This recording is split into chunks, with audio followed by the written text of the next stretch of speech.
Hello, welcome to my channel. I hope you enjoy listening to story. Je m'appelle Ava, j'ai 28 ans, et je suis développeuse informatique dans une entreprise technologique ici en ville. Je vis dans un petit appartement en location en centre-ville.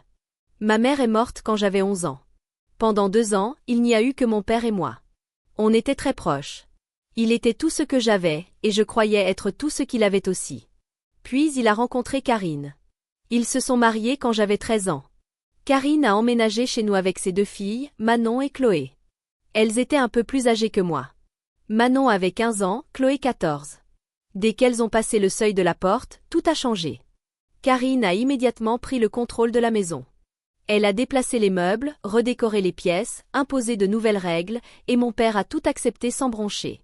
Tout ce que Karine voulait, Karine l'obtenait. Soudain, je n'étais plus la priorité. Manon et Chloé étaient devenues le centre de l'attention. Elles avaient des vêtements neufs, des téléphones dernier cri, tout ce qu'elles voulaient. Mon père allait à leurs spectacles de danse, à leurs matchs de volley, et il oubliait mes exposés scientifiques ou les réunions parents-prof. Je me répétais que c'était temporaire, que c'était juste le temps de s'adapter, que mon père m'aimait encore. Quand Manon a eu son bac, mes parents ont tout payé pour qu'elle entre à l'école normale supérieure, scolarité, logement, argent de poche, tout. 2 ans plus tard, Chloé est partie à Polytechnique. Même traitement. Puis ce fut mon tour. J'avais 18 ans, mention très bien au bac, j'avais travaillé dur, obtenu de bonnes notes et été acceptée dans une excellente école d'ingénieur en informatique avec une bourse couvrant 70% des frais. Il ne me manquait plus qu'un coup de pouce pour les 30% restants. Mon père m'a appelé à la cuisine. Ava, tu es adulte maintenant. Il est temps d'apprendre l'indépendance. Mais tu as payé pour Manon et Chloé. C'était différent. Elles avaient d'autres circonstances. Quelles circonstances? Moi, j'ai juste besoin d'un tiers de l'aide. Il a secoué la tête. Tu me remercieras plus tard. Ça te forgera le caractère. J'ai donc travaillé pendant toute ma scolarité. Le soir dans un restaurant, le week-end dans une boutique. Je ne dormais presque pas. Mes notes en pâtissaient, mais je tenais bon. J'ai payé chaque facture toute seule. Un soir, pendant ma 3e année, je suis rentrée tard. Mon père et Karine étaient au salon. Ils ne m'avaient pas entendu. Je suis restée dans le couloir, clé en main, et j'ai écouté. Heureusement qu'Ava a eu sa bourse, disait Karine. Tu imagines si on avait dû la financer elle aussi? Je sais, a répondu mon père. Elle a toujours été un problème, que des ennuis et des dépenses. Au moins, les 2 autres valaient l'investissement. Je suis restée figée. Mon propre père pensait que je n'en valais pas la peine. Que je n'étais qu'un poids. Un mauvais investissement. Je n'ai jamais rien dit. J'ai tout enfoui. Et j'ai continué à avancer. Après mes études, j'ai commencé ma carrière de développeuse. J'étais douée. Très douée. Je bossais dur, je me suis formée à l'investissement et j'ai commencé à trader en bourse. Puis je me suis mise aux crypto-monnaies. Des nuits blanches à étudier les graphiques, analyser les tendances, faire des choix prudents. J'ai perdu au début, mais j'ai appris. Et petit à petit, j'ai commencé à gagner. Gagner gros. Des sommes que je n'aurais jamais imaginées. Il y a 6 mois, j'ai acheté une maison. Pas n'importe laquelle. Une magnifique maison de campagne au bord d'un lac. 4 chambres, un immense salon, une cuisine moderne, une terrasse tout autour. Le genre de maison dont je rêvais enfant. Quand j'ai annoncé ça à ma famille, ils ont eu l'air impressionnés. Même Karine a fait un compliment, ce qui était rare. Alors j'ai décidé de les inviter tous pour Noël. Pour leur montrer ce que j'avais accompli. Peut-être réparer un peu ce qui avait été brisé. J'ai donné les clés à mon père, avec 3 000 € en liquide pour la nourriture et les décorations. Il m'a promis que lui et Karine s'occuperaient de tout, les courses, les repas, l'installation. Moi, je n'avais qu'à venir le soir du réveillon avec les cadeaux. Ne t'en fais pas, ça va être parfait, m'avait-il dit. Je l'ai cru. Le soir du 24 décembre, j'ai chargé ma voiture de cadeaux et de plats de fête, desserts spéciaux, vins de qualité, produits raffinés, tout soigneusement choisi par moi. 2 heures de route plus tard, j'arrivais au bord du lac. La maison était superbe vue de l'extérieur. Des guirlandes sur la terrasse, une couronne sur la porte, de la fumée s'échappant de la cheminée.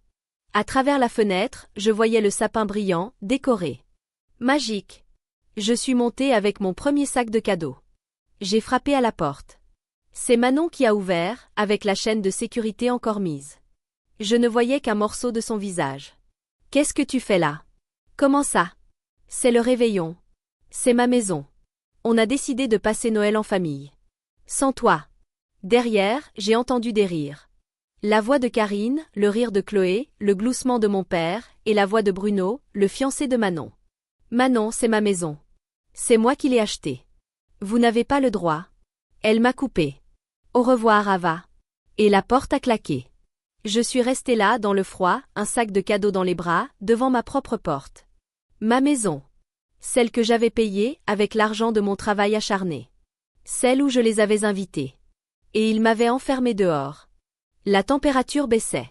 La neige commençait à tomber. J'entendais leur rire, bien au chaud, entouré de mes décorations, mangeant ce que j'avais acheté. J'ai pris une grande inspiration, sorti mon téléphone, et appelé la police. Bonsoir. Je souhaite signaler une occupation illégale de propriété privée.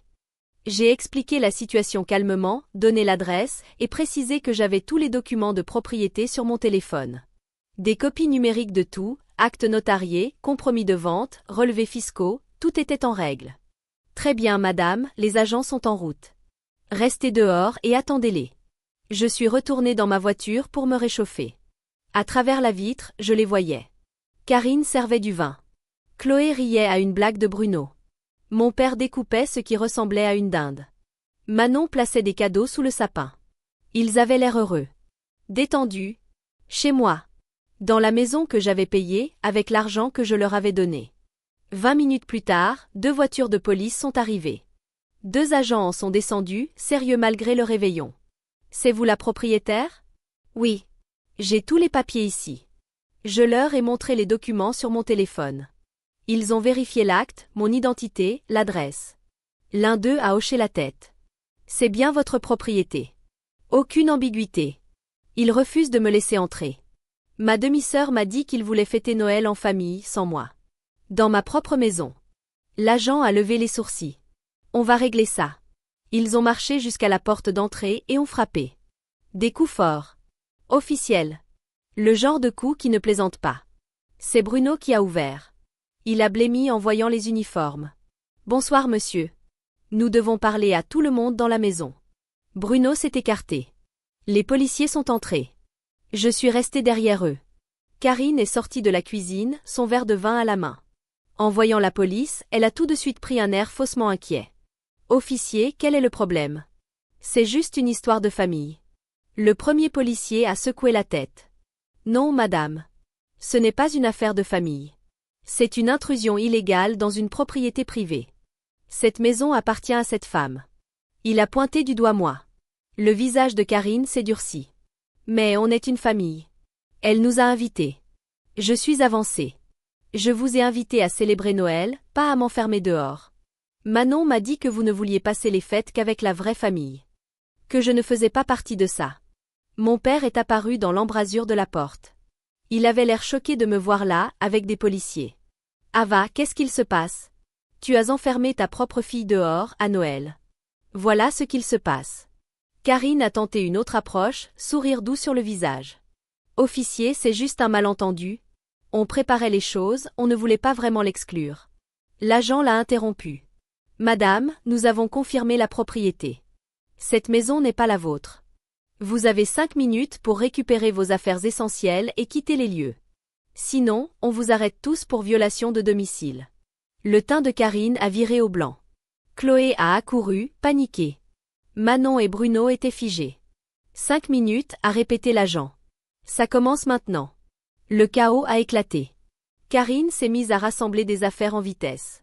Chloé pleurait. Manon criait que c'était injuste. Bruno avait l'air totalement perdu. Mon père est venu vers moi. Ava, s'il te plaît, on peut en parler? 5 minutes, papa. Prépare tes affaires. Je suis désolée. Je ne savais pas que Manon. Tu ne savais pas? Tu riais avec eux pendant que je gelais dehors le soir de Noël.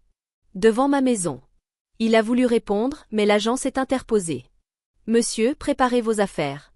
Sinon, vous partez les mains vides.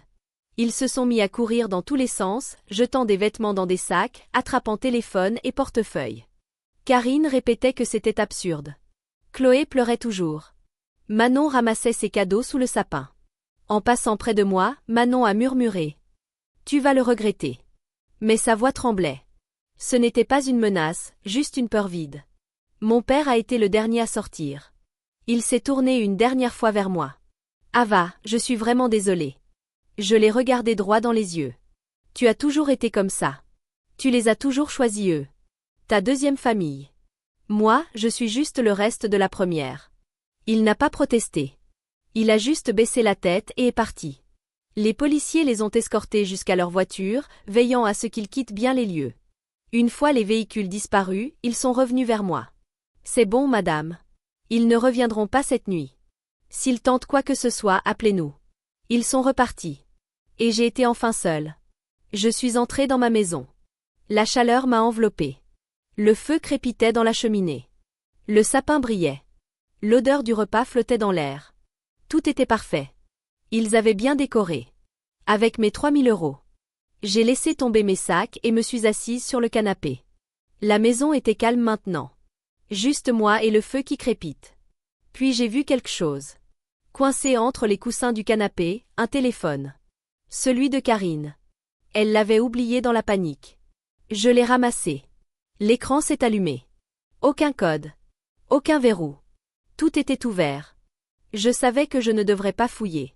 Mais après ce qu'ils avaient fait, la vie privée n'avait plus d'importance. J'ai ouvert WhatsApp. Une conversation de groupe tout en haut. Karine et ses amis. J'ai commencé à lire depuis le début. Le soir même où j'avais annoncé à ma famille que j'achetais une maison, Karine avait écrit à ses amis.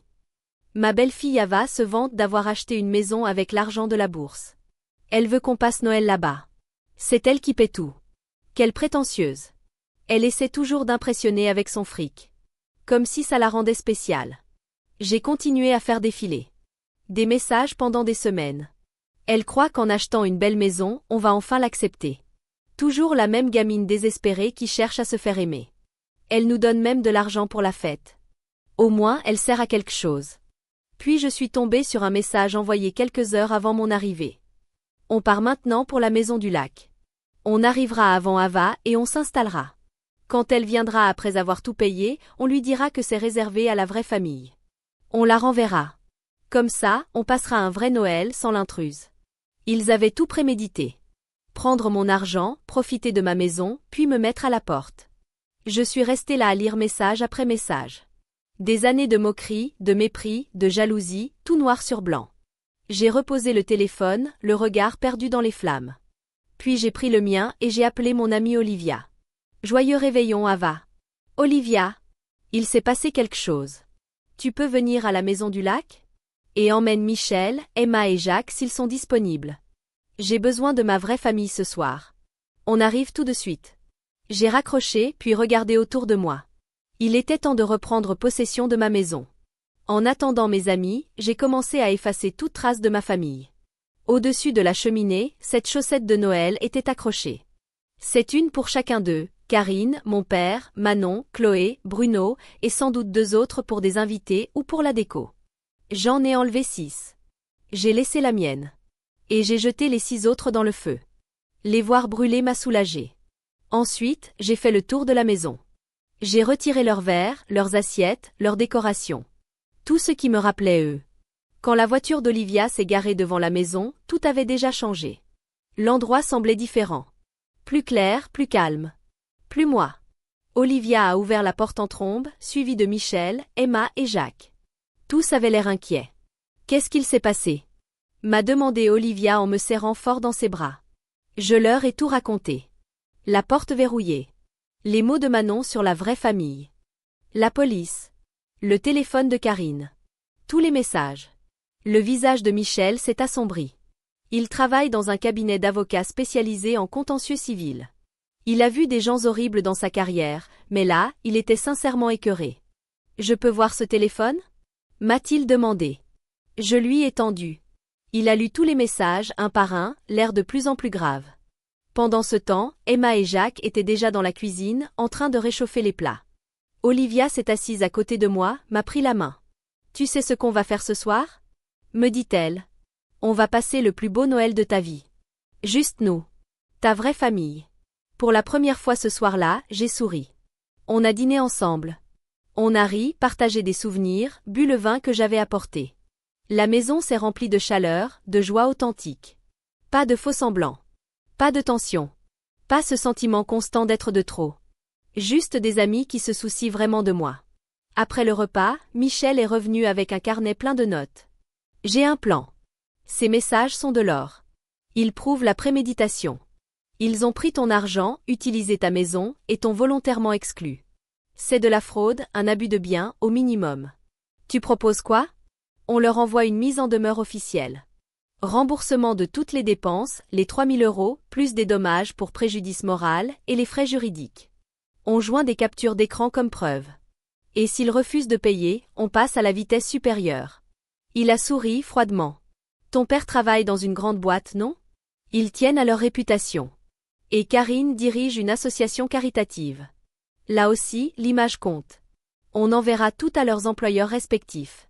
Qu'ils expliquent pourquoi ils ont escroqué leur propre fille. J'y ai réfléchi. C'était dur. Mais je me suis souvenu de moi, seul dehors dans le froid, rejeté comme si je n'étais personne. Fais-le. On a passé la soirée à rédiger la lettre. Michel l'a formulée comme un vrai pro, en citant les articles de loi et les conséquences. On a joint les captures les plus accablantes. La lettre exigeait le remboursement intégral sous 7 jours. Le jour de Noël a été paisible. Mes amis sont restés dormir, et on a passé la journée au coin du feu, à regarder des films, à discuter, simplement, à être bien. Pas de drame. Pas de tension. Juste la paix. Après leur départ, j'ai pris une autre décision. La maison était magnifique, mais elle portait maintenant trop de souvenirs amers. Je ne voulais plus y vivre. J'ai contacté une agence spécialisée dans les locations de luxe. C'est un bien magnifique, m'a dit l'agent. Vue sur lac, 4 chambres, prestations modernes. On peut le louer à très bon prix à des clients aisés en vacances. Parfait. Lancez la mise en location. Quelques jours après Noël, la lettre est partie. Par courrier recommandé avec accusé de réception. Mon père et Karine ont dû signer pour la recevoir. Puis les appels ont commencé. Mon père a appelé. Je n'ai pas décroché. Il a rappelé. Encore. Des dizaines de fois. Mon téléphone s'illuminait avec son nom, et je le laissais sonner. Puis sont arrivés les messages. Karine, c'est scandaleux. Comment oses-tu nous menacer? Manon, tu es en train de détruire cette famille. Tu dois être fière de toi. Chloé, s'il te plaît, est-ce qu'on peut en parler? Ça va trop loin. Mon père, Ava, je t'en prie. Réponds-moi. On doit discuter. Je t'en supplie. Les messages ont changé au fil des jours. D'abord agressifs, puis désespérés. Karine est passée de ingrate à je te demande pardon. Le ton de Manon est devenu apeuré. Je n'ai répondu à aucun. Aucune réponse. Aucun appel. Aucun texto. Finalement, j'ai envoyé un seul message. À mon père. Désormais, toute communication avec moi devra passer par mon avocat. Voici ses coordonnées. J'ai joint les informations de Michel. C'est tout. Aucune explication. Aucune discussion. Aucun retour en arrière. Juste une froideur professionnelle. Les 7 jours sont passés. Le 5e jour, Michel m'a appelé. Ils veulent un rendez-vous. Ils sont prêts à payer. Demain matin, 10 h, à mon cabinet.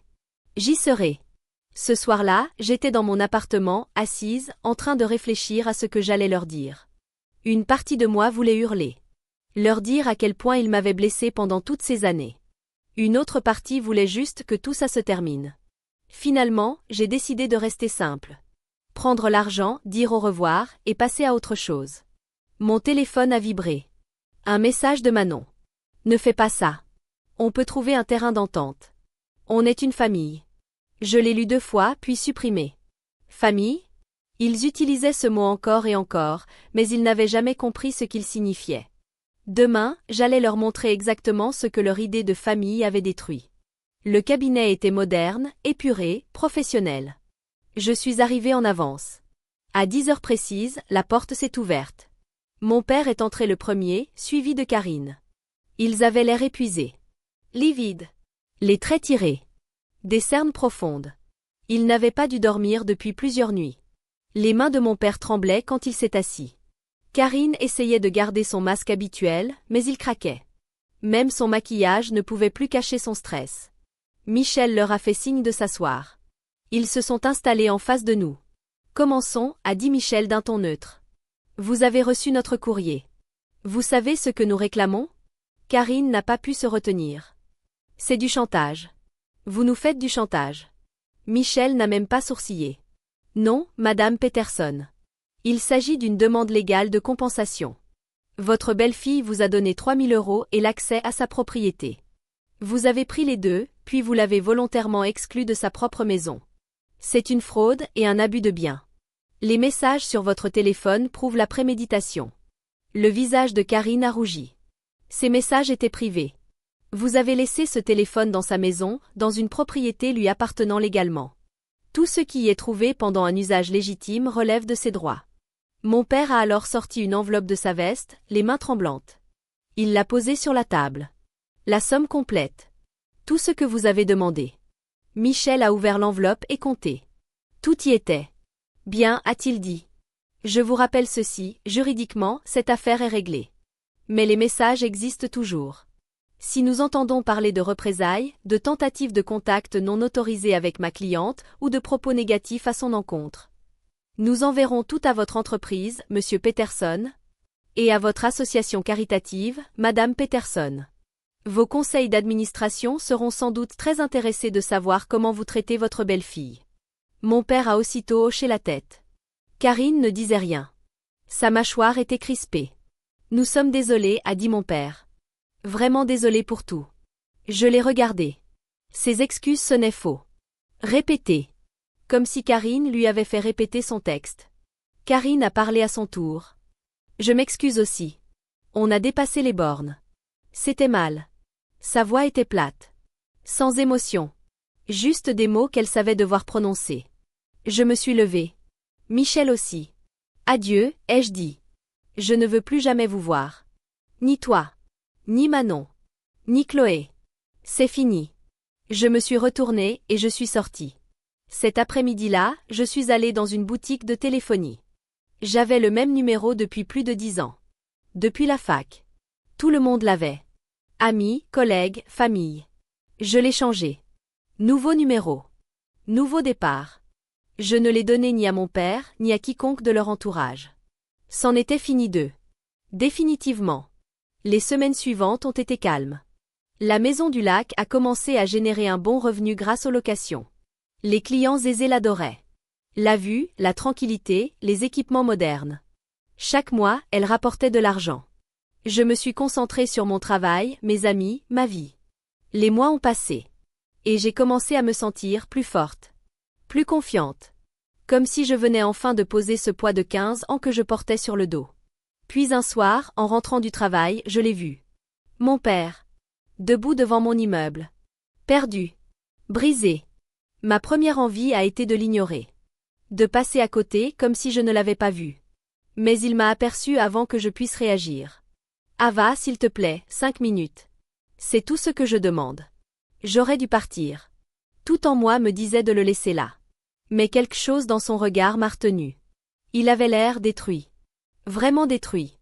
Comme jamais je ne l'avais vu. Pas ici. Il y a un café en face. On a traversé sans un mot. À l'intérieur, on s'est installé dans un coin calme. Il a commandé un café qu'il n'a pas touché. Moi, un thé que je gardais entre mes mains pour me réchauffer. Dis ce que tu as à dire. Il a pris une grande inspiration. Les yeux humides. Je suis désolée. Pour tout. Pas seulement pour Noël. Pour tout. Pour t'avoir laissé te débrouiller seule à la fac. Pour avoir toujours choisi les filles de Karine avant toi. Pour ne pas avoir été le père que tu méritais. Les larmes coulaient sur ses joues. Il les a essuyées du revers de la main. J'étais faible. J'avais peur de m'opposer à Karine. Peur qu'elle me quitte. Peur de rester seule. Alors j'ai tout accepté. Même quand ça te faisait du mal. Surtout quand ça te faisait du mal. Je me taisais. Tu méritais mieux. Tu méritais un père qui se bat pour toi. Qui te met en priorité. Qui te dit qu'il est fier de toi. À la place, tu as eu moi. Un lâche.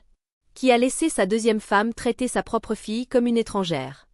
Il m'a regardé, les yeux rouges, gonflés. Je ne peux pas effacer 15 années d'échecs. Mais je veux que tu saches, je vois enfin ce que j'ai fait. Et je suis désolée. Je suis restée silencieuse un long moment. Une partie de moi avait envie de le prendre dans mes bras. De lui dire que ça allait. Mais ça n'allait pas. Et faire semblant n'aiderait ni lui ni moi. Je t'accepte tes excuses. J'accepte tes excuses. Mais accepter des excuses, ce n'est pas pardonner. Le pardon, ça demande du temps. Beaucoup de temps. Il a hoché la tête. Je ne veux plus jamais voir Karine. Ni Manon, ni Chloé. Elles ne sont pas ma famille. Elles ne l'ont jamais été. Je comprends. Si on doit avoir une relation, toi et moi, elle devra être privée. Juste nous deux. Personne d'autre. Et ça devra être lent. Ce que vous m'avez fait, c'est encore trop douloureux. Il faudra peut-être des années avant que je te fasse à nouveau confiance. Si jamais ça arrive un jour. Il a tendu la main à travers la table et a effleuré la mienne. Je ne l'ai pas repoussé, mais je ne l'ai pas serré non plus. Prends tout le temps qu'il te faut.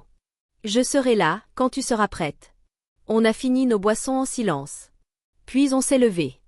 Il est parti. Pas de câlin. Pas de promesses. Juste, une petite compréhension mutuelle. Aujourd'hui, je vis selon mes propres règles.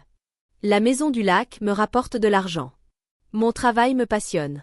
Mes amis sont ma véritable famille. Je suis heureuse comme je ne savais même pas qu'on pouvait l'être. J'ai éliminé les personnes toxiques de ma vie. Et en retour, j'ai gagné la liberté. La vraie. Mon père et moi, on s'échange parfois des messages. Des petits textos. Des pas prudents vers peut-être quelque chose. Peut-être qu'un jour, on aura une vraie relation. Peut-être pas. Mais dans tous les cas, je vais bien. Pour la première fois en 15 ans, je vais vraiment bien. Et c'est suffisant.